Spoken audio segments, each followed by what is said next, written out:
സൂറത്തുൽ കഹ്ഫിൽ മതിൽ പൊളിഞ്ഞു വീണപ്പോൾ ആ മതിൽ ഖിദ്ർ അലൈഹിസ്സലാത്തു വസ്സലാം, ഖിദ്ർ നബിൻ്റെ ഒരു രസകരമായ ഒരു ചരിത്രം വരാനുണ്ട് വഴിയിൽ ഇൻഷാ അല്ലാഹ്. ഖിദ്ർ നബി അലൈഹിസ്സലാം ആ മതിൽ നന്നാക്കിയെടുക്കുന്നു. ഒരു ഫീസും അതിന് ഈടാക്കിയില്ല. അപ്പം മൂസാ നബി ചോദിക്കുന്നു, എന്തിനാ ഖിദ്ർ നബിയെ ഒരു പച്ചവെള്ളം പോലും തരാത്ത ഈ നാട്ടുകാർക്ക് എന്തിനാ ഒരു ഫ്രീ സർവീസ് കൊടുക്കേണ്ട വല്ല കാര്യമുണ്ടോ?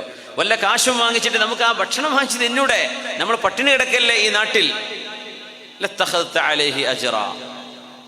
അപ്പൊ തന്നെ ഖിദ്ർ നബി മൂസാ അലൈഹിസ്സലാം, നമ്മുടെ കരാർ ഇവിടെ പൊളിയുകയാണ്, നിങ്ങളോട് ഈ ചോദ്യം ചോദിക്കരുതെന്നാണ് നമ്മുടെ തമ്മിലുള്ള ഡിമാൻഡ്. നിങ്ങളത് ബ്രേക്ക് ചെയ്തു, അതുകൊണ്ട് നമ്മൾ പിരിയാണ്. ഹാദാ ഫിറാഖു ബൈനി വബൈൻ. എന്നിട്ട് ചരിത്രം പറഞ്ഞു കൊടുക്കും എന്തിനാണ് ഞാൻ ആ മതിൽ നിവർത്തി വെച്ചത്. وأما الجدار فكان لغلامين يتيمين في المدينة وكان تحته كنز لهما وكان أبوهما صالحا فأراد ربك أن يبلغا أشدهما ويستخرجا كنزهما رحمة من ربك وما فعلته عن أمري ذلك تأويل ما لم تستطع عليه صبرا. മതിൽ ഞാൻ നിവർത്തി വെക്കാൻ കാരണം എന്തേ? ആ മതിലിന്റെ താഴെ യതീമുകളായ 2 കുട്ടികളുടെ സമ്പത്ത് അവരുടെ വാപ്പ സൂക്ഷിച്ചു വെച്ചിട്ടുണ്ടായിരുന്നു. ആ മതിലിങ്ങനെ പൊളിഞ്ഞു കിടന്ന നാട്ടുകാരത് കണ്ടാൽ അവരത് എടുത്തുകൊണ്ടുപോകും. അപ്പൊ ഈ മക്കൾക്ക് കിട്ടൂല. അതവർക്ക് കിട്ടണമെന്ന് അള്ളാഹു തീരുമാനിച്ചു. എന്തേ കാരണം? അതാണ് നമ്മുടെ വിഷയം. വകാന അബൂഹുമാ, എന്തായാലും ബാക്കി വകാന അബൂഹുമാ സ്വാലിഹാ. ഇവരുടെ വാപ്പ എത്രാമത്തെ വാപ്പ എന്നറിയോ? 7ാമത്തെ വാപ്പ, 7ാമത്തെ വല്യാപ്പ. അങ്ങനെയാണ് ജദ്ദുഹുമസ്സാബിഅ, നമ്മുടെ തഫ്സീറിൽ കാണാൻ കഴിയും. അവിടെ 7ാമത്തെ വാപ്പ വളരെ നല്ല ഒരു മനുഷ്യനായിരുന്നു. ആ വല്ലിപ്പയുടെ പേരക്കുട്ടികളായി വന്ന 7ാം തലമുറയാണിത്. ആ വല്ലിപ്പയുടെ ഗുണം ഈ മക്കൾക്ക് ലഭിക്കണമെന്ന് അള്ളാഹു തീരുമാനിച്ചു. വകാന അബൂഹുമാ സ്വാലിഹ്. പഴയ പോലെ തന്നെ ആയിക്കോട്ടെ. വകാന അബൂഹുമാ സ്വാലിഹ. وأما الجدار فكانت لغلامين يتيمين في المدينة. ഇതിന്റെ അത്ഭുതം ആ 2 കുട്ടികൾ, ഇബ്നു അബ്ബാസ് റളിയല്ലാഹു അൻഹു പറയാണ്, ഹുഫിളാ ബിസ്വലാഹി അബീഹിമാ. വാപ്പ നന്നായതിന്റെ പേരിൽ ഈ സ്വത്ത് അവർക്ക് നഷ്ടപ്പെടാതെ കിട്ടി. വലം യുദ്കർ അൻഹുമാ സ്വലാഹ. ഈ യതീം കുട്ടികൾ നല്ല മക്കളായിരുന്നു എന്ന് പോലും ഖുർആൻ പറഞ്ഞിട്ടില്ല. ആയിരിക്കാം, അല്ലായിരിക്കാം. ആ മക്കൾ നല്ല മക്കളാണ്, അതുകൊണ്ട് ആ സമ്പത്ത് കിട്ടണം എന്ന് പറയേണ്ട ഒരു സ്ഥലമാണത്. പക്ഷെ അള്ളാഹു പറഞ്ഞത് മക്കളെ കുറിച്ചല്ല. അവർ നല്ലവരോ ഗുരുത്തക്കേടോ ഒന്നും അറിയില്ല. അങ്ങനെയാണ്. വകാന അബൂഹുമാ സ്വാലിഹ. 7 തലമുറകളിലേക്ക് ഒരു മനുഷ്യന്റെ നന്മയുടെ വേവ്സ്, അതിൻ്റെ അലയൊലികൾ കിട്ടുമെന്നാണ്. അതിൻ്റെ തിരമാല 7 തലമുറയിലേക്ക് ലഭിക്കും. ഈ ഭൂമിയിൽ സർവ്വ മനുഷ്യർക്കും നന്മ വേണം. നാം എല്ലാവരും പറയുന്നതാ, this place has to be a better place to live, അല്ലേ? ഒരു നല്ല സ്ഥലമായിരിക്കണം, ജീവിക്കാൻ പറ്റുന്ന നാടായിരിക്കണം. നമുക്ക് ചെയ്യാൻ പറ്റുന്ന ഏറ്റവും വലിയ ധർമ്മം എന്താണെന്നറിയോ? വിശ്വാസികൾ എന്ന നിലക്ക് അള്ളാഹുവിനെ വിശ്വസിച്ച് പടച്ച തമ്പുരാൻ പറഞ്ഞ പോലെ അച്ചടക്കത്തിൽ ജീവിച്ച് മരിച്ചു പോവുക. 7 തലമുറകൾക്ക് ഇവിടെ സംരക്ഷണം ഉണ്ടാവും. 7 തലമുറകൾക്ക്. വകാന അബൂഹുമാ സ്വാലിഹ. അതുകൊണ്ടാണ് സ്വാലിഹീങ്ങളിലും സജ്ജനങ്ങളിലും അറിയപ്പെടുന്ന മഹാനായ നേതാവ് മുഹമ്മദ് ബിൻ മുൻകദിർ റഹ്മത്തുള്ളാഹി അലൈഹി, ഇന്നല്ലാഹ യഹ്ഫദു ബിസ്വലാഹിൽ അബ്ദി വലദഹു. ഒരാൾ നന്നായാൽ ആ ആള് കാരണം അള്ളാഹു അവരുടെ മക്കളെയും വവലദ വലദിഹി, അവരുടെ മക്കളുടെ മക്കളെയും വഅശ്റതഹു, അവരുടെ ബന്ധുക്കളെയും വഅശീറതഹു, എല്ലാ കുടുംബക്കാരെയും വഅഹ്ല ദുവൈരിയാതിൻ ഹൗലഹു, ചുറ്റുവട്ടത്തുള്ള വീട്ടുകാരെയും അള്ളാഹു സംരക്ഷിക്കും. ഒരു നല്ല മനുഷ്യനുണ്ടെങ്കിൽ ഒരു മഹല്ലിനെ അള്ളാഹു സംരക്ഷിക്കുന്നതായി.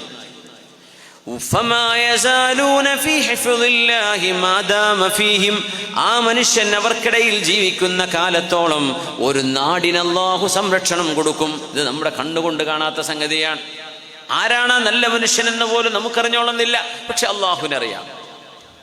അതുകൊണ്ട് ഒരു ഉമ്മത്തിന്, ഒരു നാടിന്, ഒരു സമൂഹത്തിന് ഒരു വലിയ നന്മ ചെയ്യണം എന്ന് നിങ്ങൾ ആഗ്രഹിക്കുന്നുണ്ടെങ്കിൽ കൂനൂ മിനസ് സ്വാലിഹീൻ, നിങ്ങൾ സജ്ജനങ്ങളിൽ പെടണമേ.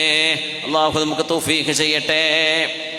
ഇന്നല്ലാഹ യുഖ്ലിഫുൽ അബ്ദൽ മുഅ്മിന ഫീ വലദിഹി 80 ആമാ എന്ന് അല്ലാമ കഅബ് തങ്ങൾ പറയുന്നുണ്ട്.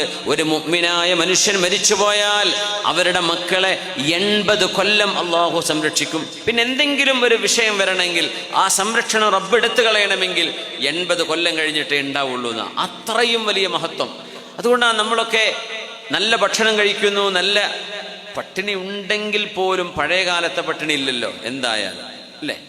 ഇപ്പൊ പട്ടിണി എന്നൊക്കെ പറഞ്ഞാൽ ഷവർമ കിട്ടണില്ല, ബർഗർ തിന്നാൻ പറ്റണില്ല, ഇതൊക്കെ ഇപ്പത്തെ പട്ടിണി. പണ്ടതല്ല, കഞ്ഞിവെള്ളം കിട്ടൂല, അരിയുള്ള വറ്റുള്ള ഒരു കഞ്ഞി കിട്ടൂല, അല്ലേ? സേനാവജിക്ക് അങ്ങനെയല്ലേ പഴയ കാലത്തൊക്കെ?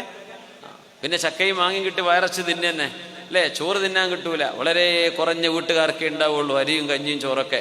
ആ വീട്ടിൽ അവര് കുടിച്ചതിന്റെ ബാക്കി കഞ്ഞിവെള്ളം കുടിക്കാൻ ആൾക്കാർ ക്യൂ നിൽക്കുകയാണ്. അന്നൊക്കെ ദാരിദ്ര്യമുണ്ട്. ഇന്നൊന്നും അതൊന്നുമില്ല. മക്കൾക്ക് വേണ്ടാത്ത അതെനിക്ക് വേണ്ട, ഇതെനിക്ക് വേണ്ട. കുട്ടികൾക്ക് പറ്റിയ ഭക്ഷണമില്ലാത്ത കുഴപ്പമാണ്. എന്ത് ഇഷ്ടം പോലെ ഭക്ഷണം ഒന്നും പറ്റണില്ല. നമ്മുടെ മക്കളെ അള്ളാഹു സംരക്ഷിച്ചത്, നമ്മളെ റബ്ബ് സംരക്ഷിച്ചത് നമ്മുടെ കഴിഞ്ഞുപോയ തലമുറയുടെ നന്മയാണ്. അവർ ചെയ്ത ദുആകളും അവരുടെ ഇബാദത്തും അവരുടെ സൂക്ഷ്മതയും അവർ ചെയ്ത ദിക്റും അവർ അള്ളാഹുവിന് വേണ്ടി ചെയ്ത ഇബാദത്തുകളും അത് കാരണമാണ് അള്ളാഹു നമ്മളെ ഇപ്പൊ സംരക്ഷിക്കുന്നത് എന്നാണ് നമ്മൾ മനസ്സിലാക്കേണ്ടത്. നമ്മുടെ ഗുണം കൊണ്ടല്ല, നമ്മുടെ വാപ്പമാരുടെ ഗുണം കൊണ്ടായിരിക്കണം. ആണ്, അങ്ങനെയാണ് അർത്ഥത്തെ മഹാനായ കഅബ് തങ്ങൾ പറയുന്നത്. ഇന്നല്ലാഹ, ഹബീബ നബിയുടെ ഹദീസുണ്ട്, ഇന്നല്ലാഹ യദ്ഫഉ ബിൽ മുസ്ലിമി സ്വാലിഹി അൻ മിഅതി അഹ്ലി ബൈത്തിൻ മിൻ ജീറാനിഹി അൽ ബലാ. ഒരു മുഅ്മിനായ മനുഷ്യൻ, സ്വാലിഹായ ഒരു മുഅ്മിനായ മനുഷ്യൻ ഒരു വീട്ടിൽ ജീവിച്ചിരുന്നാൽ ആ വീടിന്റെ ചുറ്റുമുള്ള 100 വീട്ടുകാർക്ക് കടുത്ത പരീക്ഷണങ്ങളില്ലാതെ അള്ളാഹു സംരക്ഷിക്കുമെന്ന് അഷ്റഫുൽ ഖൽഖ് റസൂലുള്ളാഹി സ്വല്ലല്ലാഹു അലൈഹി വസല്ലം ഇമാം തബറാനി അവരുടെ അൽ മുഅ്ജമുൽ ഔസത്തിൽ റിപ്പോർട്ട് ചെയ്ത ഹദീസാണിത്, സ്വഹീഹായ ഹദീസ്. 100 വീട്ടുകാർ ഒരു മനുഷ്യനെ കൊണ്ട് അള്ളാഹു സംരക്ഷിക്കും. ഒരു നല്ല മനുഷ്യൻ ആ മഹല്ലിലുണ്ടോ, ചുറ്റുവട്ടം 100 വീട്ടുകാർക്ക് മനസ്സമാധാനം ഉണ്ടാവും. അതുകൊണ്ട് സജ്ജനങ്ങളുടെ സാന്നിധ്യം വർദ്ധിപ്പിക്കുക എന്നില്ലാത്ത വിഷയം അതാണ്. റഅയ്തു സ്വലാഹൽ മർഇ യുസ്ലിഹു അഹ്ലഹു വയുഅദീഹി മുദാഉൽ ഫസാദി ഇദാ ഫസദ് വയശ്റൂഫു ഫിദ്ദുനിയാ ബിഫദ്ലി സ്വലാഹിഹി വയുഹ്ഫദു ബഅദൽ മൗതി ഫിൽ അഹ്ലി വൽ വലദ്. സജ്ജനങ്ങൾ ജീവിച്ചിരിക്കുമ്പോൾ അവരുടെ നന്മയാൽ നാടിൽ ഫസാദുണ്ടാവില്ല. ദുന്യാവിൽ അവരുടെ നന്മയാൽ അവർ മരിച്ചുപോയതിനു ശേഷവും അവരുടെ മക്കളിലും കുടുംബത്തിലും അള്ളാഹു സംരക്ഷണം ഉണ്ടാക്കി കൊടുക്കുമെന്ന് അഷ്റഫുൽ ഖൽഖ് റസൂലുള്ളാഹി സ്വല്ലല്ലാഹു അലൈഹി വസല്ലം. അള്ളാഹുവിനെ സംബന്ധിച്ച് മഹാനായ വഹബ് ഇബ്നു മുനബ്ബിഹ് റഹ്മത്തുള്ളാഹി അലൈഹി പറയുന്നുണ്ട്, യഖൂലുല്ലാഹ്, അള്ളാഹു പറയുന്നുണ്ട്, ഇത്തഖൂ ഗളബി, എന്റെ ദേഷ്യം നിങ്ങൾ ഭയപ്പെടണമേ. ഫഇന്ന ഗളബി യുദ്രികു ഇലാ സലാസതി ആബാ, 3 വാപ്പമാരിലേക്ക് എന്റെ ദേഷ്യം പോയേക്കാം. അതിന്റെ അലയൊലികൾ അവസാനിക്കൂല, അതിങ്ങനെ കിട്ടിക്കൊണ്ടിരിക്കും. അള്ളാഹു കാക്കട്ടെ. وأحبوا رضائي فإن رضائي يدرك في الأمة, എൻ്റെ റിളാ നിങ്ങൾ ഇഷ്ടപ്പെടണം, ഞാൻ തൃപ്തിപ്പെടണമെന്ന് നിങ്ങൾ ആഗ്രഹിക്കണം. ഞാൻ തൃപ്തിപ്പെട്ടാൽ ആ തൃപ്തി ഉമ്മത്തിന് തന്നെ ഉപകാരപ്പെടും. യാ അല്ലാഹ്, ഇന്നി ഇദാ ഉത്ഇതു റദീത്, ഞാൻ പറഞ്ഞ പോലെ എൻ്റെ മനുഷ്യർ എൻ്റെ സൃഷ്ടികൾ അനുസരിച്ചാൽ റദീതു, ഞാൻ തൃപ്തിപ്പെടും. വഇദാ റദീതു ബാറക്ത്, ഞാൻ തൃപ്തിപ്പെട്ടാൽ ഞാൻ ബറക്കത്ത് കൊടുക്കും. വലൈസ ലി ബറകതി നാഹിബ്, എൻ്റെ ബറക്കത്ത് എടുത്തു കളയാൻ ആരെക്കൊണ്ടും കഴിയില്ല. വഇദാ ഉസീതു, ഇവിടെ കള്ളുടിക്കേ, വ്യഭിചരിക്കേ, മയക്കുമരുന്നടിക്കേ, നിങ്ങൾ വിചാരിക്കാൻ ആരും അറിയില്ല. അള്ളാഹു അത് നിങ്ങളുടെ പരിസരങ്ങളിൽ അതിൻ്റെ ദുർഗന്ധം എത്തിക്കുമെന്നാണ്. സജ്ജനങ്ങൾക്ക് മുഖം നോക്കിയാൽ മനസ്സിലാവും. നിങ്ങൾ എന്നെ അനുസരിക്കാതിരുന്നാൽ ഗളിബ്തു, ഞാൻ ദേഷ്യപ്പെടും. വഇദാ ഗളിബ്തു ലഅൻതു, ഞാൻ ദേഷ്യപ്പെട്ടാൽ ഞാൻ ശപിക്കും. വലഅനതി തബ്ലുഗു സാബിഅ മിനൽ വലദ്, ആ ശാപത്തിന്റെ ഫലം നിങ്ങളുടെ 7 തലമുറയിലേക്ക് പോലും നിങ്ങൾക്ക് കാണേണ്ടി വരും. അല്ലാഹു കാത്തുരക്ഷിക്കട്ടെ. അതുകൊണ്ട് ദുൽമ ചെയ്യാന്ന് പറഞ്ഞാൽ തിന്മ ചെയ്ത് ജീവിക്കുന്ന ഏറ്റവും വലിയ ദുൽമ. ഇന്ന ശിർക ലദുൽമുൻ അദീം. അതുകൊണ്ടാണ് സഈദ് ബിൻ മുസയ്യിബ് റഹ്മത്തുള്ളാഹി അലൈഹി ഹബീബായ റസൂലിന്റെ മസ്ജിദുൻ നബവിയിൽ 60 കൊല്ലം ഇമാമിന്റെ പിന്നിൽ ആദ്യത്തെ തക്ബീർ അല്ലാഹു അക്ബർ എന്ന് ഇമാമ് ചൊല്ലുമ്പോൾ ഞാൻ ഇമാമിന്റെ ബാക്കിൽ ഉണ്ടായിരുന്നു എന്ന് ഹബീബായ നബിയുടെ പള്ളിയിൽ, മസ്ജിദുൻ നബവിയിൽ, ഏതെങ്കിലും നാട്ടിലെ പള്ളിയിലല്ല, മസ്ജിദുൻ നബവിയിൽ 60 കൊല്ലം ഇമാമിന്റെ പിന്നിൽ, ചില റിവായത്തിൽ 40 കൊല്ലം, ഒരു നിസ്കാരം പോലും വിട്ടുപോകാതെ ഇമാമിന്റെ പിന്നിൽ 1-ാം തക്ബീറിന് ഹാജരായ മഹാനാണ് ഫുഖഹാഉ സബ്അ, 7 മഹാന്മാരായ പണ്ഡിതന്മാർ അറിയപ്പെടുന്ന മദീന കണ്ട, ലോകം കണ്ട പ്രഗത്ഭനായ ആലിമാണ് സഈദ് ബിൻ മുസയ്യിബ് റഹ്മത്തുള്ളാഹി അലൈഹി. മഹാൻ പറയാൻ, ഞാൻ സുന്നത്ത് നിസ്കരിക്കുമ്പോഴേ വിത്ർ നിസ്കരിക്കുകയാണ്, ഖിയാമുൽ ലൈലാണ്, തഹജ്ജുദ് നിസ്കാരമാണ്, സങ്കല്പിച്ചോളൂ. വെറുതെ മുത്ലഖായ സുന്നത്ത്, ആ നിസ്കാരം 2 റക്അത്ത് നിസ്കരിച്ച് എഴുന്നേൽക്കണം എന്ന് ആഗ്രഹിച്ച് ഞാൻ നിൽക്കുമ്പോൾ ഇന്നി ഉസല്ലി ഫഅദ്കുറു വലദീ, നിസ്കാരം കഴിഞ്ഞ് സലാം വീട്ടുമ്പോൾ എൻ്റെ മക്കളെ എനിക്ക് ഓർമ്മ വരും. ഫഅസീദു ഫീ സ്വലാത്തി, എൻ്റെ മക്കളെ ഓർത്തുകൊണ്ട് ഞാൻ നിസ്കാരം വീണ്ടും 2 റക്അത്ത് നിസ്കരിക്കും, വീണ്ടും നിസ്കരിക്കും കഴിയുന്നത്ര. എന്തിനെന്നറിയോ? എൻ്റെ ഈ നിസ്കാരം എൻ്റെ തലമുറകളിലേക്ക് കൈമാറപ്പെടുന്നുണ്ട്, എൻ്റെ മക്കൾക്ക് അതുകൊണ്ട് ഗുണമുണ്ടാകുമല്ലോ, അതുകൊണ്ട് ഞാൻ ഏറെ നിസ്കരിക്കട്ടെ എന്ന് ഞാൻ ചിന്തിക്കാറുണ്ട്, ചെയ്യാറുണ്ട് എന്ന് പറഞ്ഞത് മഹാനായ സഈദ് ബിനുൽ മുസയ്യിബ്, താബിഈങ്ങളുടെ നേതാക്കന്മാരിൽ പെടുന്ന മഹാനാണ്. അഷ്റഫുൽ ഖൽഖിന്റെ സ്വഹാബിമാരെ കണ്ട മഹാനാണ് സഈദ് ബിനുൽ മുസയ്യിബ് റഹ്മത്തുള്ളാഹ്. അതുകൊണ്ട് സുന്നത്ത് നിസ്കാരം വർദ്ധിപ്പിക്കുക. ഫർള് നിസ്കാരം കഴിഞ്ഞ് എണീറ്റ് ഓടണ്ട, അവിടെ ഇരിക്കുക, കുറച്ച് തസ്ബീഹ് ചൊല്ല, ദിക്ർ ചൊല്ല. ഇമാമ് ദ്വാരക്കുണ്ടോ ആ ദ്വായിലെങ്കിലും കൂടുക, 2 പേജെങ്കിലും 1 ജുസ് എങ്കിലും ഏതാനും വരികളെങ്കിലും ഖുർആൻ ഓതുക. ഭയങ്കര മനസ്സമാധാനമായിരിക്കും. നമ്മൾ ഈ പള്ളിയിൽ നിന്നല്ലോ എഴുന്നേറ്റ് ഓടുന്നത്. സമാധാനം കിട്ടാനാണെങ്കിൽ അവിടെ ഇരിക്കുക വേണ്ടത്. പുറത്തിറങ്ങിയിട്ട് കാര്യമായ പണിയൊന്നും ഇല്ലെങ്കിൽ നിങ്ങൾ അകത്തിരുന്നിട്ട് കുറച്ച് നേരം സലാം വീട്ടിയിട്ട് അള്ളാഹുവിൻ്റെ മുമ്പിൽ ഒരു നിങ്ങൾ ആലോചിച്ചൊക്കെ ഒരു വലിയൊരു മീറ്റിംഗ്, നിങ്ങളിപ്പോൾ ഒരു മിനിസ്റ്ററെ കാണാൻ വേണ്ടി പോകാമെന്ന് വിചാരിക്കുക. ഒരു അപ്പോയിൻമെൻറ്റ് കിട്ടി. അപ്പോയിൻമെൻറ്റ് കിട്ടി, ഞങ്ങൾ ആ ടൈം കഴിഞ്ഞ് മുമ്പ് മീറ്റിംഗ് ക്ലോസ് ചെയ്താൽ ഉടനെ ചാടിയുടെ ഓടിപ്പോവുക ചെയ്യുക. കുറച്ച് നേരം ചുറ്റിപ്പറ്റി നിൽക്കൂലേ, ഒരു ഫോട്ടോ എടുക്കട്ടെ, അല്ലെങ്കിൽ സംസാരിക്കട്ടെ, അല്ലെങ്കിൽ എന്തെങ്കിലും പറയട്ടെ, വേറൊരാളും കൂടെ പരിചയപ്പെടട്ടെ. അവിടെ ചുറ്റിപ്പറ്റി ഒരു 10 മിനിറ്റ് നിന്നിട്ടല്ലേ ഇറങ്ങി പോരുള്ളൂ. അല്ല അവിടെ നിന്ന് ഉടനെ തന്നെ വണ്ടി കയറി ബൈക്ക് എടുത്ത് ഓടിപ്പോലെ. അള്ളാഹുവിൻ്റെ അടുത്തുള്ളൊരു മുനാജാത്ത് കഴിഞ്ഞിട്ട് പിന്നെ എങ്ങനെ നമ്മൾ ഇറങ്ങി ഓടുന്നത്? ഞാൻ അതാ ചോദിക്കുന്നത്. അത് മനസ്സിലാവാത്തത് കൊണ്ടല്ലേ ഈ ചെയ്യുന്നത്? വെറുതെ ഒരു ഫിസിക്കൽ എക്സസൈസ് പോലെ ചെയ്തിട്ടല്ലേ? അതിൻ്റെ ഒരു ആത്മീയത, അതിൻ്റെ ഒരു സ്പിരിച്വൽ റെൽം അത് നമ്മൾ മനസ്സിലാക്കാത്തത് കൊണ്ടാണ്.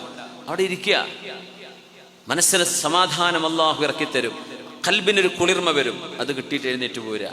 സമാധാനം അള്ളാഹു തരാൻ വിചാരിച്ച് നമ്മുടെ മുസല്ലകളിലാണ്, നമ്മൾ നിസ്കരിക്കുന്നിടത്താണ്, നമ്മുടെ നിസ്കാരപ്പായയിലാണ് അള്ളാഹു സമാധാനം ഇറക്കി തരാന്ന് പറഞ്ഞത്. നമ്മുടെ നിസ്കാരപ്പായില, ഷോപ്പിംഗ് മാളിലല്ല. സമാധാനം റബ്ബ് തന്നത് നമ്മൾ അള്ളാഹുവിന് വേണ്ടി വുദൂഎടുത്ത് നിസ്കരിക്കുന്നിടത്താണ്. എവിടെയല്ല, ഏതെങ്കിലും വല്ല എന്റർടൈൻമെന്റ് നടക്കുന്നിടത്തല്ല.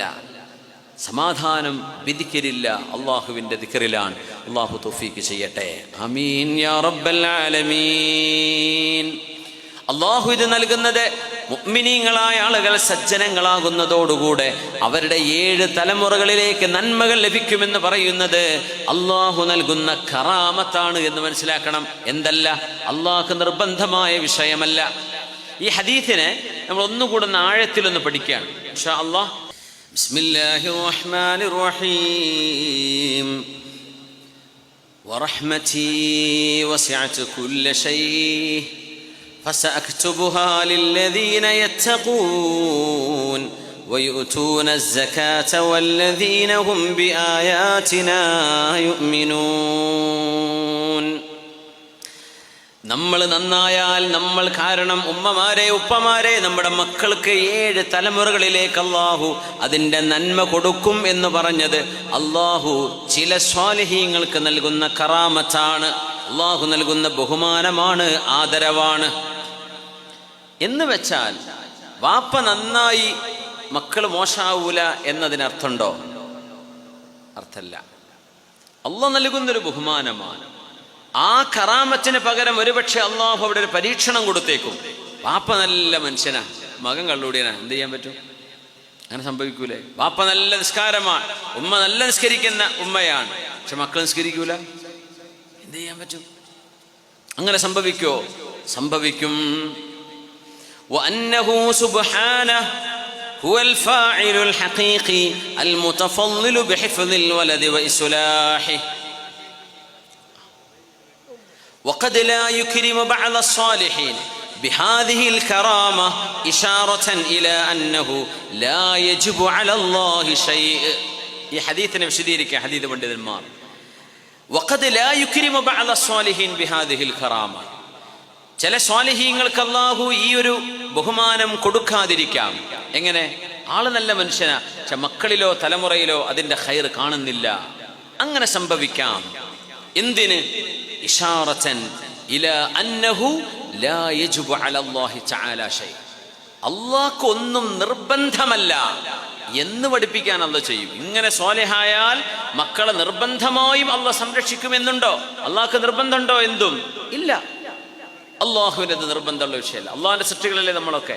അള്ളാഹുവെ ഇഷ്ടമുള്ള വിധത്തിൽ അള്ളാഹു നമ്മളിൽ ഇടപെടാം. അള്ളാഹുവിനെ ഇടപെടുത്താൻ റബ്ബിന് അധികാരമുണ്ട്, റബ്ബിന് പറ്റും ചെയ്യും. അതുമാത്രമല്ല, മക്കൾ നന്നാവുന്നത് വാപ്പ നന്നായതിൻ്റെ പേരിൽ മക്കൾ നന്നായി എന്ന് പറയാതിരിക്കാനും, മക്കളെ നന്നാക്കുന്നത് ആ സ്വലാഹ് നൽകുന്നത് അള്ളാഹുവാണ്. وأنه سبحانه هو الفاعل الحقيقي المتفضل بحفظ الولد وإصلاحه. മക്കളെ സംരക്ഷിക്കാൻ അല്ലാഹു റബ്ബുൽ ഇസ്സത്താണ്, റബ്ബ് തആലയാണ്. അല്ലാഹു റബ്ബ് തആലയാണ് മക്കളെ നന്മയിലേക്ക് കൊണ്ടുവരുന്നത്.